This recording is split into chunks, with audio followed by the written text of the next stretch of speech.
नमस्कार साथियों, मैं राकेश शर्मा आपके बीच उपस्थित हूँ एक चर्चाओं के दौर में एक चर्चा करने के लिए। और आपसे आशा है कि आप भी इस चर्चा के दौर में आप मेरे साथ रहेंगे। आपकी काफ़ी नाराज़गी रही होगी कि मैं पिछले कुछ दिनों से आपसे दूर था, तो इसके लिए मैं आपसे माफ़ी चाहता हूँ। साथियों, काफ़ी व्यस्तता और कार्यों की पुनरावृत्ति के कारण मैं आपसे दूर था। अब आज मुझे कुछ ऐसा लगा कि मेरे कुछ चाहते, मेरे कुछ अजीज, मेरे दोस्त जो काफ़ी दिनों से मेरे से दूर हैं, उनसे दो बातें कर ली जाएं। तो आज मैं आप ही को उन्हीं चर्चाओं की दौर में आपसे मिलने आया हूँ। पिछले कुछ दिनों से हमारे भारत में दो तीन ऐसी महामारियाँ आ रही हैं जिनके नाम लेकर कर के भी कभी हंसी आती है तो कभी एक रुदन भी आता है। एक है ताउर, एक है ताई।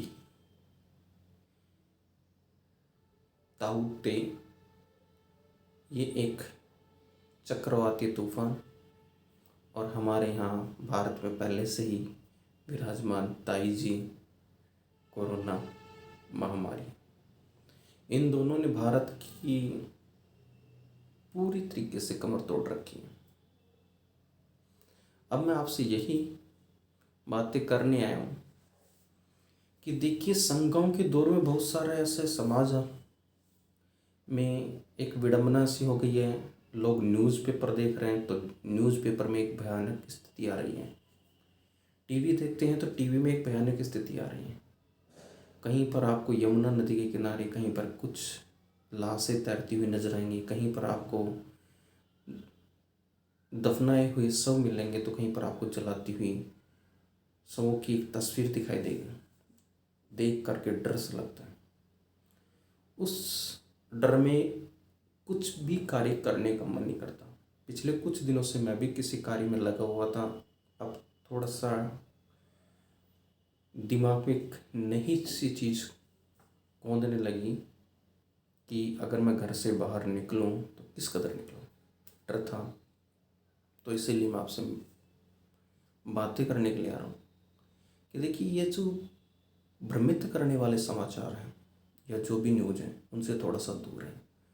साइकोलॉजिकल, मनोवैज्ञानिक तौर पर अपने आप को पूर्ण रूप से सशक्त रखें कि वो आपको किसी प्रकार से कमज़ोर ना कर पाए। ताउते ताउते के बाद 26 मई के आसपास एक दूसरा तूफान आने वाला है जो बंगाल की खाड़ी से आकर के टकराएगा। 20-22 तारीख से बनने की संभावना है और 26 तारीख को बंगाल की खाड़ी होते हुए ताउते से टकराने की संभावना है। तो वो स्थिति क्या होगी ये भी देखने लायक है। लेकिन कुल मिलाकर के इन सब से दूर रहिए, नेगेटिविटी से अपने आप को दूर रखें और जहाँ तक हो सकें अपने आप को मनोवैज्ञानिक तौर पर मजबूत बना के रखें। कोरोना एक महामारी है, लेकिन इसमें भी जिंदगी की आस लगानी जरूरी है। जिंदगी हारने से नहीं, जिंदगी जीने से जी जाती है। तो अपने आप को मनोवैज्ञानिक तौर पर सशक्त बनाइए। वो आपको एक आशा की किरण दिखाएगी जिससे कि आप स्वाभाविक रूप से तैयार होंगे।